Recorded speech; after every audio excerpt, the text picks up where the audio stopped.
Hi friends, it's Danielle. I'm here today to show you some things that I've been working on, and at the end of the video when I've done showing you what I've been working on, I do have a book set aside. Some people have asked me to show how I make my spine, so I have pulled the supplies to do that. And I don't think it's anything out of the ordinary, but because I was asked, I'm more than happy to do it on here to show you what I do. But first, I haven't started on any of these, but there will be some readers coming. I have a customer, she's not a customer yet, but she would like to be a customer in Australia. And I've agreed to, nervously agreed to make a journal for her and ship it to her sometime this year. So earlier than later. I've been putting it off because I don't have the confidence in shipping overseas like that. I don't really know what's involved. I mean, I haven't done it before.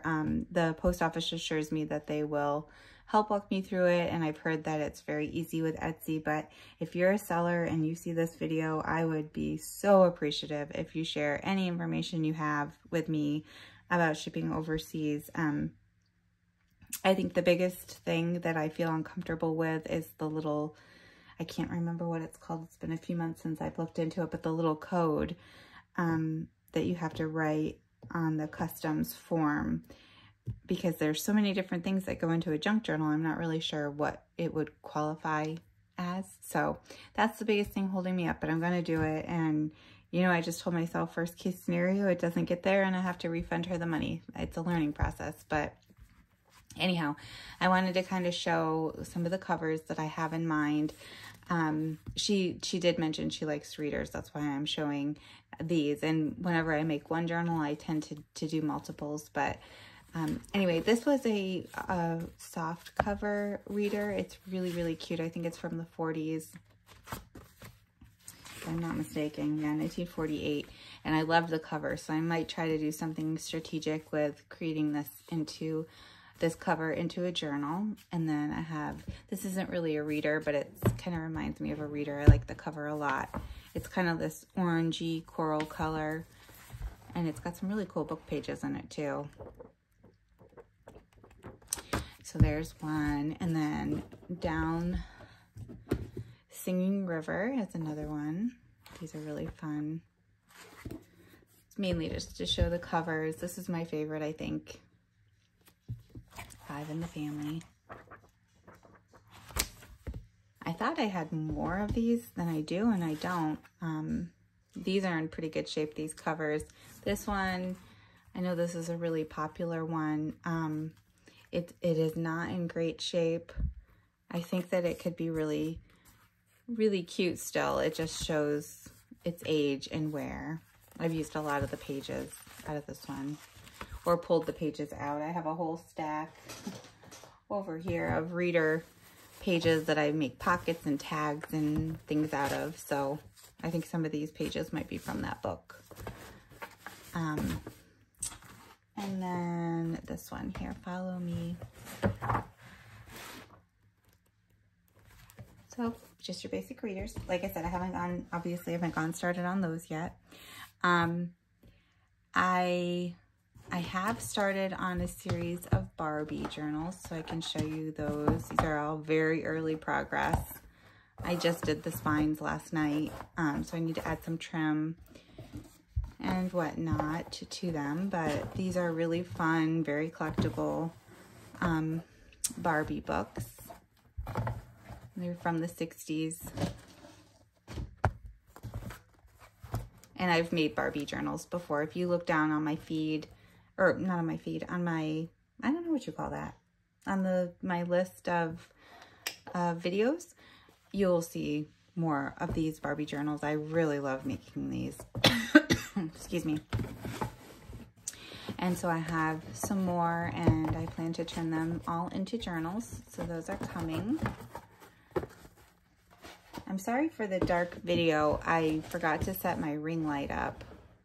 So I just have my desk lamp on, well, 2 desk lamps and the overhead light, but you know, when you make videos, everything looks super dark.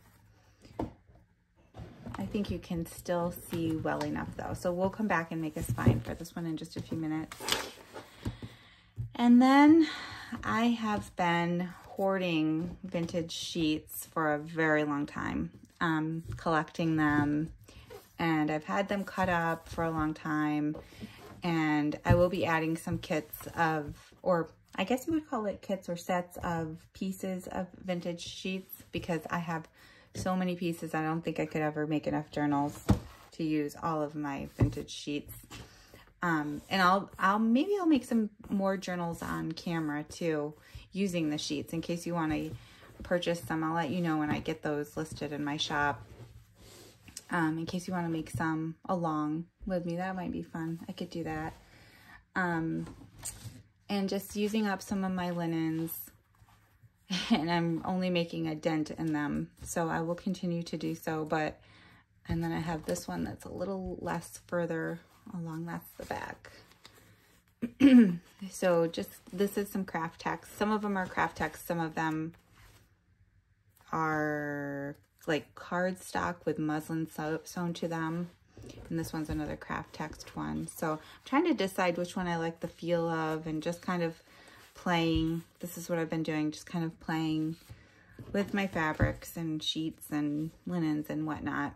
So I'll kind of show you guys. I made just some single signature journals. I haven't done any pockets or embellishing or anything like that. This is just a vintage doily and some vintage fabrics and a little applique. And I just stitched around the whole thing. And I just thought these would make really cute kind of single signature journals. And then here, this was a feed set quilt. Very old. A lot of the quilt had holes in it. Even here you can kind of see this one was starting. It was just so worn and so washed. But again, it gives it character, I think. And so I just, you know, very simple. Like I said, I haven't embellished these yet. I haven't done anything to them except create them. And then these were the two that were made from cardstock and muslin. And then I used a thicker, this is one of those thicker pillowcases. I think I used to have this exact pillowcase. I had a pillowcase, a feather pillow, when I was really little that I was obsessed with. And I'm pretty sure this was the covering of it. And it's kind of a thicker material. If you know what that's called, leave me a comment in the comment section. I know there's a name for this material. It was like a zipper. Anyway, so I just did some collaging, and actually these ended up a little bit thicker even than the craft text. So because I had put so many layers, and then I did do some chenille on the spines. Again, like I said, they're all unembellished so far. There's some wallpaper, all the regular papers that I usually use. I left a lot of room for writing in these. Well, I will be leaving a lot of room for writing in these. I made a lot of things using the sheets so far. So I took some tea-stained paper and lined it with some vintage sheet. And then I sewed it into the shape of an envelope. So I can either close this up into an envelope or leave it open. I was thinking of maybe doing something like hooking it, connecting it here and making it a little tuck spot. I could embellish this further, and then having this tip out like this and being able to have some writing space there. I'm not sure yet. Just kind of playing. Same thing with this one. And let's see, what else did I do? Oh, I can show you these. This one. So I did take the Amity Bloom probably 2 years ago, probably. I took the Amity Bloom Everyday Journal course, and this is not at all, I did not at all follow how she made her journal in the course, but I did get this idea for the doily closure. I did get that from her course. So I have a little embellishment here, a little part of a doily I'm going to place here that's a flower, and then I'm going to string some sari silk or seam binding through here, and it'll act as a closure. So that was from her course, the Amity Bloom Everyday Journal course. But I just used, again, this is all vintage sheet. And this one I did have to paint the craft text white because otherwise the sheet, it would show through this sheet because I have this kind of natural color craft text. So I did paint it white. And then again, I used chenille on the spine and just kind of the same types of papers. So I can do some of this embellishing maybe for these journals on camera. I have made, you saw the envelopes, I made several envelopes. I've made snippet rolls. I've really tried to utilize a lot of my sheets because I love the colors. I love the patterns. So I've made snippet rolls. I've made ruffles. These can be made into tabs or tucks. Lots of different things using the sheets. Let's see. Oh, I'll show you this is another one. This one was using adding machine tape. That's actually my favorite way to do it. But I've also done where you use the iron-on adhesive, the double-sided adhesive to some fabric, and then you kind of like iron the sheets down and then cut it into strips after you've sewn it. And I haven't gone back and trimmed all these little things off, but this is just a different way to do it. And these make really good tabs, or like side tucks, something like that. So I'll use those and those, and I'm probably going to do more. You guys let me know if you want to see some vintage sheet journals be created. I can maybe do some videos on that, but I can definitely take you along with doing some of the embellishing of them. And then this is the other one that I've done that I haven't gotten as far on yet. I just picked out the trim this morning for this. I'm going to sew it on, and then I will go back and sew the inside liner on. Whenever I do these craft text journals, I really feel like it has to be, for me, it has to be a thicker fabric on the inside. Like I've been using these, either that really thick pillowcase, or you see this canvas type fabric, because it really helps give it some more stability. And this is all very vintage. Probably some of it feed sack. I'm not sure. It was from a vintage quilt, and I actually cut the pieces apart and re-pieced them. So this is not how the quilt was laid out. I just used the material from the quilt. And again, just have to sew these things in and embellish. So let's get to the, I guess you could call it a little tutorial or make us fine with me. Let's take the pages out. Excuse me. Sorry, if you saw my Christmas journal, you know I'm really having a hard time beating this cold. It's taken me a long time to get over it. Usually I only have a cold for like a day or two and it's done, but this time it's been rough. Okay, so I kind of pre-prepared a little bit, not much, but a little bit. So I have my cover. I use these, let me see if I have one.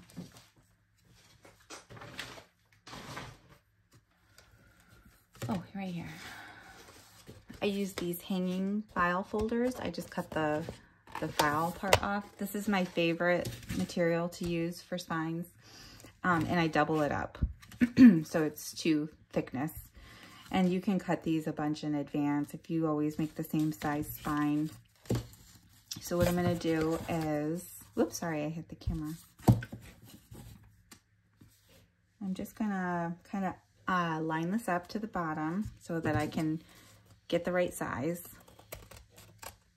And just cut along, make sure it's straight. So then I could, usually I would have my paper trimmer right near me, or you just use that, but I can't get that in my camera very well. Okay, so I have it cut to size. And the other materials that I have, I use This is probably the most important tip that I can share that I do after many, many, many times of trial and error. This is the best glue that I've found for spines. As much as I love Fabri-Tac, it's wonderful, but I do not like a crunchy spine. I don't like when I open the book if it goes like crack, crack, crack. I just don't like that. And this stuff is so flexible. So this is definitely, if you've never tried it, I don't know if it's the same as like Eileen's tacky glue. Probably any PVA glue would be flexible. But that's the biggest thing. See, it even says here remains flexible. So that's the glue I use for spines. And I have a little bottle of that. I just put a paper clip in here because it kind of gets stuck sometimes. And then I have Tyvek. I've seen people use the Tyvek folders, I think, or shipping from the post office. I don't know if you're supposed to do that or not, but I like these sheets anyhow. I order them from Amazon. I think they come in a pack of 20, and I don't remember how much they are. I want to say like $15 or something for a sheet, and I can get a few spines out of one piece of paper, one piece of Tyvek. So this is what I use. It's, you know, you can't rip it. And it does come in full sheets. Don't mind the messy bag, but this is how it comes. I'm trying to see. Nope, it doesn't give. If you can't find it on Amazon and you want to know, just send me a message and I'll help you find it.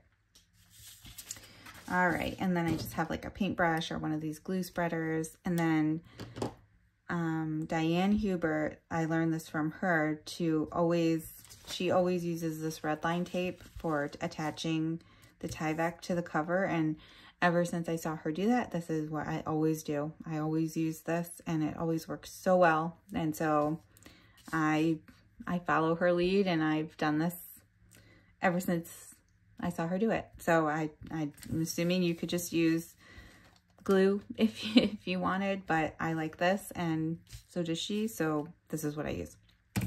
It's also pretty affordable on Amazon even. And then I use this. This is the same. I usually make my spines 2 inches, and this is 2-inch double-sided tape. And so you'll see where I use that. And then just some scissors. And then, oh, some fabric to cover the spine. So those are the things we're going to use. So the next thing I do is I take the double-sided tape, and I happen to have the piece that was folded, but usually a lot of times it's just 2 separate pieces. And you just kind of cover. Again, I think you could use glue. This is the process that I've been using, and once I start doing something and it works, I just stick with it. But I'm sure you could use glue here. You just need to attach the 2 pieces together.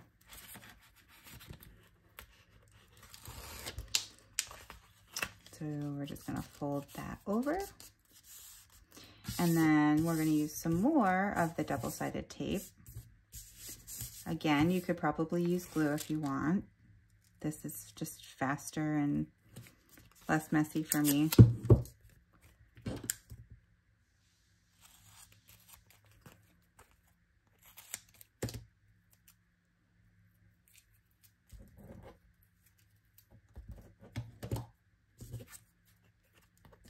And then I'm going to take the back off.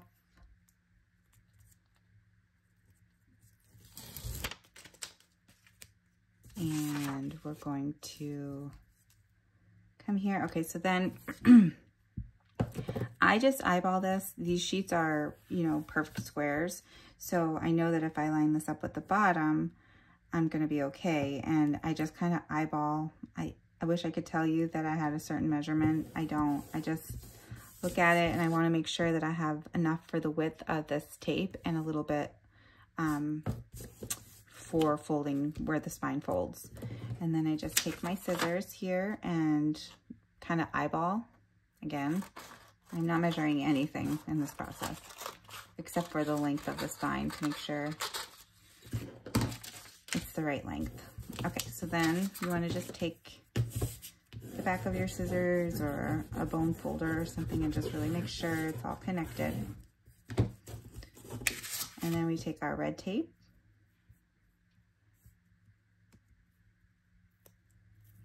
And I'm going to leave just a little bit of a gap between where the tape is going to go and the spine.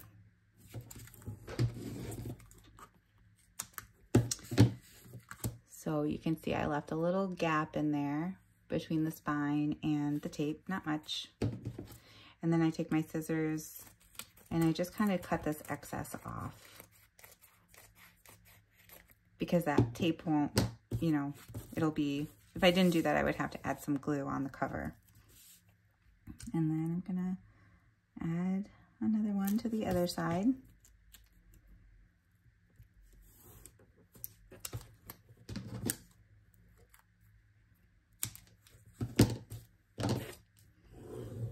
And this stuff, you have to really have it pressed down to get the backing off.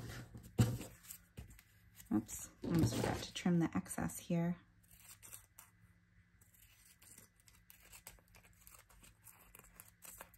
I hope you guys are back to crafting. If you did a lot of holiday crafting, you might have been like me and took a little bit of a break, although I was still creating stuff. But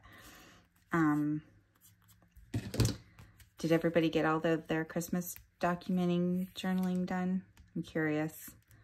Or if it's like a long process where you put it down and pick it back up and that kind of thing. I'd love to know.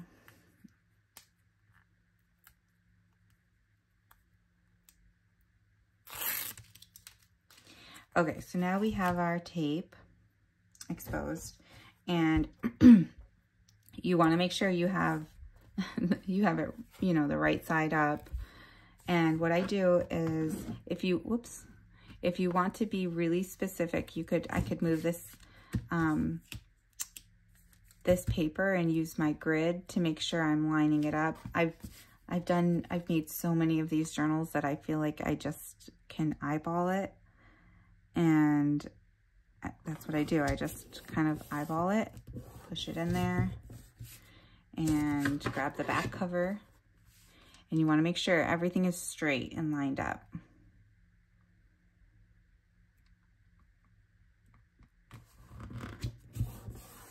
And then now we've got our base here, and we just come back and really make sure everything is attached. And then we take our fabric, and I have one cut kind of approximate. Actually, this is a little bit too long, or too wide, I mean. But that's okay, we'll go with it. This fabric doesn't, if this were really easy to tear and I weren't on video, I'd probably trim this down a little bit more. It's a little bit longer on the back, but that's okay. I can probably compensate for that with the trim. So let's measure, need about 2 times the length of the, excuse me, the book. So we'll just go, this is too much, but I'm just gonna go here. And then I don't think I want all of this fraying, because there isn't a lot of room here between the cover where the tie back ends, and I don't want to cover up too much of Barbie. You have to have, you can't have like a little, you know, you have to have a good amount, at least the thickness of the red line tape, and this is 1/4 inch red line tape. You have to have a little bit of thickness, otherwise I don't feel like your book would be all that sturdy if you don't have it thick enough there. And I will add trim. Some of this fraying is really, really long. This fabric is not, it's like a linen fabric. It isn't 100% cotton. So it's not as forgiving.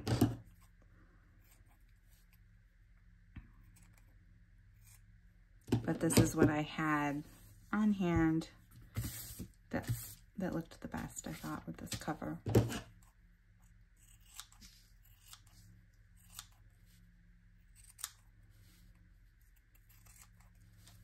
I love Barbie. I love everything vintage Barbie. I didn't care for the new movie all that much. I know I'm in the minority, but I love Barbie. I loved Barbie as a kid. My oldest daughter, Caitlin, she's okay with Barbie. She plays with Barbies. She has a Barbie house, but she's not all in. I was all in as a kid. I don't know about you guys, but I wanted all of the little accessories and the boat and the car and all of those things. And these vintage Barbie books, the covers are so nostalgic. They're actually chapter books, so they don't have great illustrations on the inside, but they're really, really, really cool books. Now that I have fuzzies all over, let's get glue out. Okay, we're gonna call that, geez.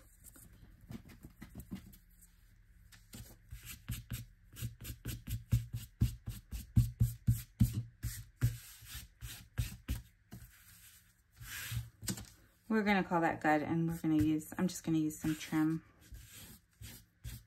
which I would do anyway. Here. All right, let me make sure I'm in frame after all that buzz mess. Okay, so then what I do, I always do the same thing.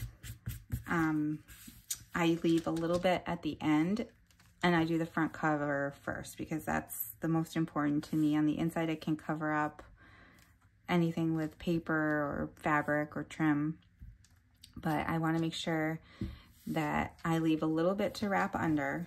So, you know, I don't know, an inch or so I'll leave to wrap under the book.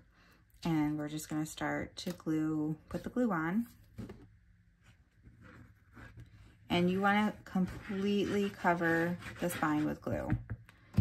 A lot of times, you don't want it sopping wet, but a lot of times I end up having to take some off.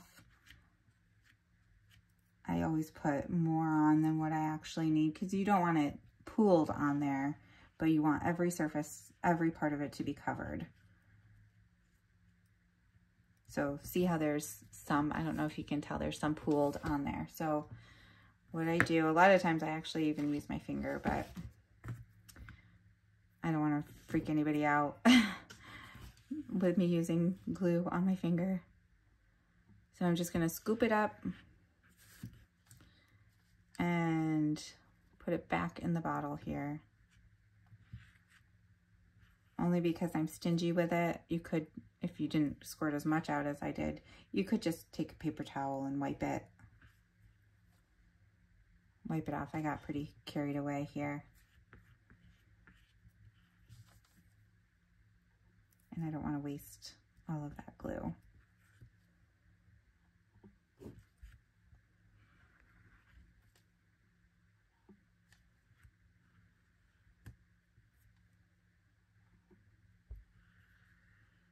And you have a really long working time with this glue.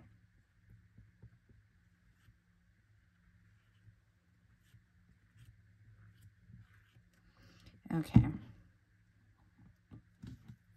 Try to use less of that. I don't have any paper towels in here, so I'm going to take a little snippet of this fabric and just use that.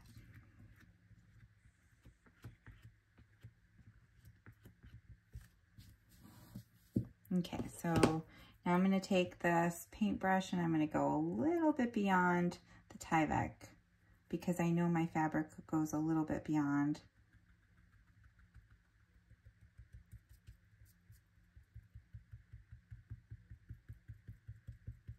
And I know it seems like I'm being really meticulous with this part, but I think it pays off if you are, so that you don't get bleed through on your fabric and the spine stays really sturdy and flexible through all the bending, all of the sewing through the signatures, everything like that.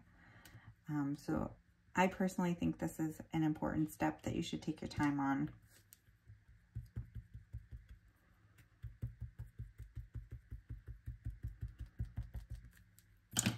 right, I think we're ready. So I'm gonna line up the fabric, starting with the front cover first.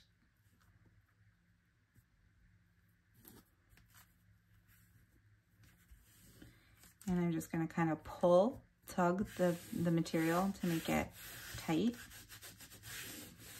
And then just push down, and you can kind of push into any groove.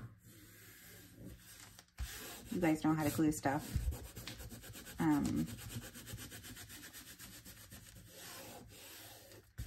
So here you can see, because I have the fabric longer, you can see that there's a little lip here, and that I will go back and use. I have no problem using Fabri-Tac there because it's not where it bends, so it won't be crunchy at all.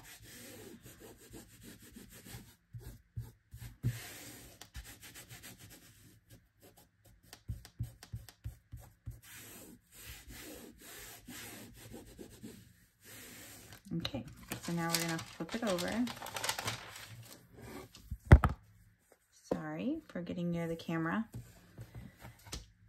And I can kind of tug the material to make sure it looks straight. And here you can tell how I have less fabric over here than I have over here, and that's because I didn't want to go through and tear that on camera.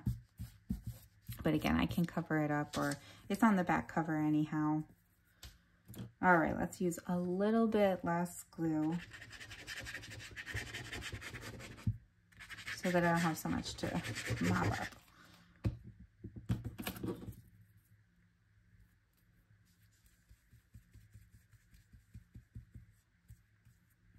Again, you want to cover the whole thing. Pretty sure, yeah, you can see.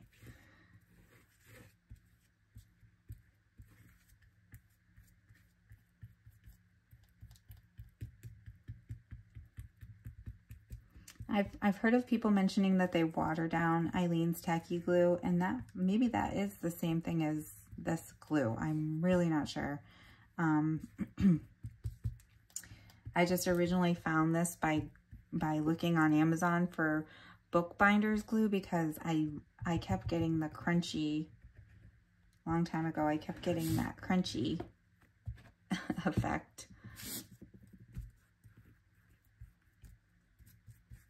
And I came across this, and so I tried it, and it worked. And since then, I've seen other people have this same glue. So it must be a common thing.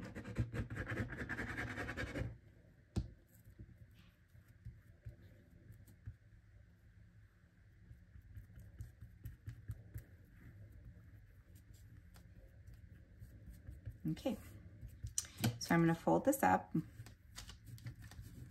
And first on the flat, on the bottom, and then I'm gonna just kind of come in here with my fingernail, and press it in there like this,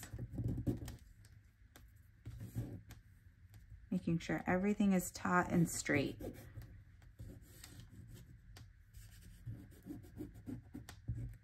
And then I'm gonna come to the fabric and add a little bit more glue.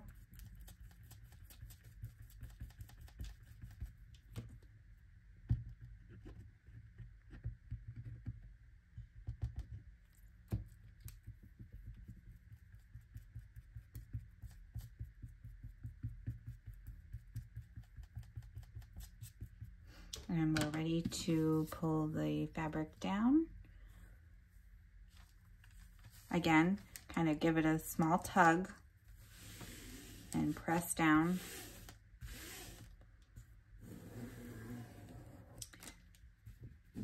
Make sure everything is flat.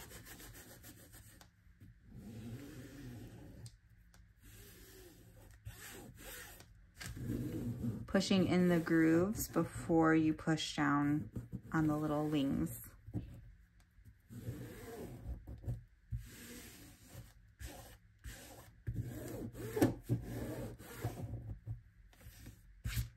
And then I will be putting end papers over these, and I will put the paper over the fabric and then decide if I want to add some trim there or not.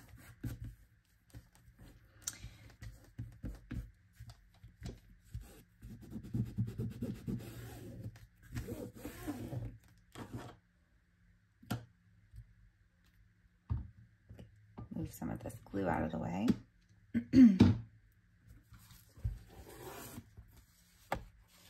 And for here, I would leave this to dry completely flat. You can trim this. You can either wait and trim this when it's all the way dry. I'm just gonna roughly trim it, and then when it dries, I'll come back and more precisely trim the excess off. More of that fuzz stuff. And we're just gonna leave it to dry flat, and we get this result. Same thing I did here.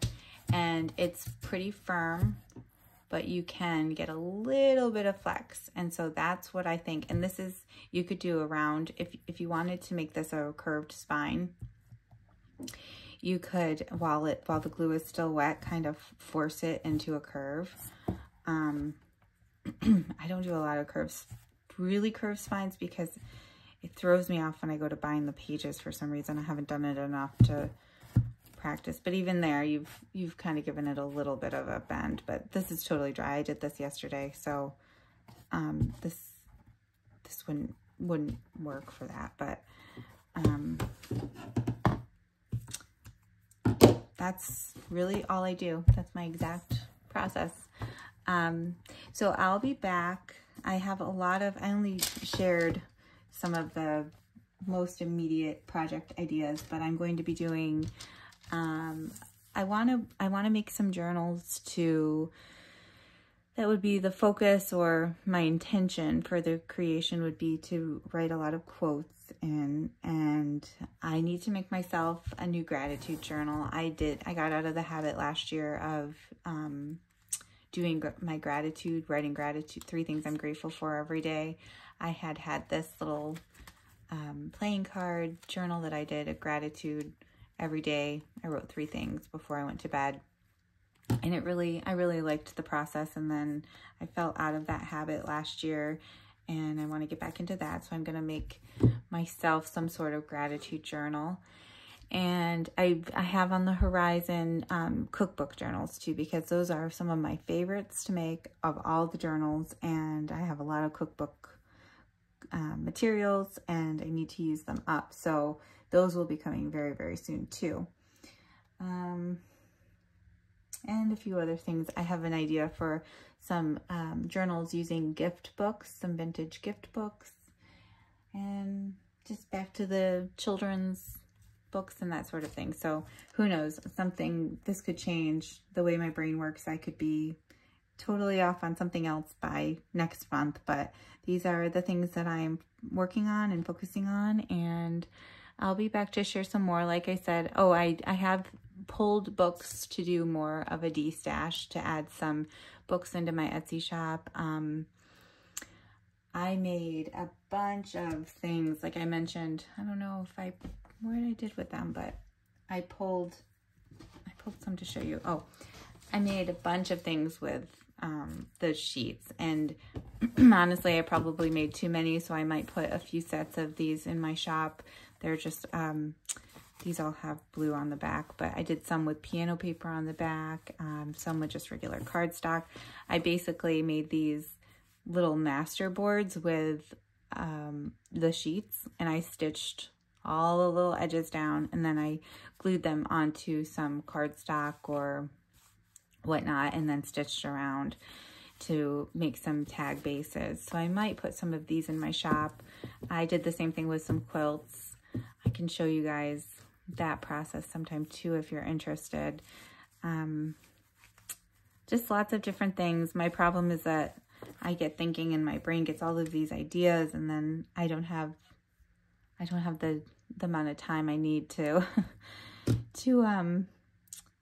complete all of the tasks like I would like to, but that's where I'm headed. Like I said, I'll be back soon, and we'll do some crafting, and we can chat about these things, and you guys can let me know if you'd like to see some of these sorts of things in my Etsy shop, like handmade embellishment type things, or even, you know, like the snippet rolls. I would be happy to make some of these. Or if you'd rather just have the sheet sets, the little the pieces that I've cut and do your own type of thing. So I think that's about it for now. This video is probably way too long already. But if you have any questions about building the spine or anything like that, then just send me a message and let me know. Otherwise, I will see you in the next video. Have a good night. Bye.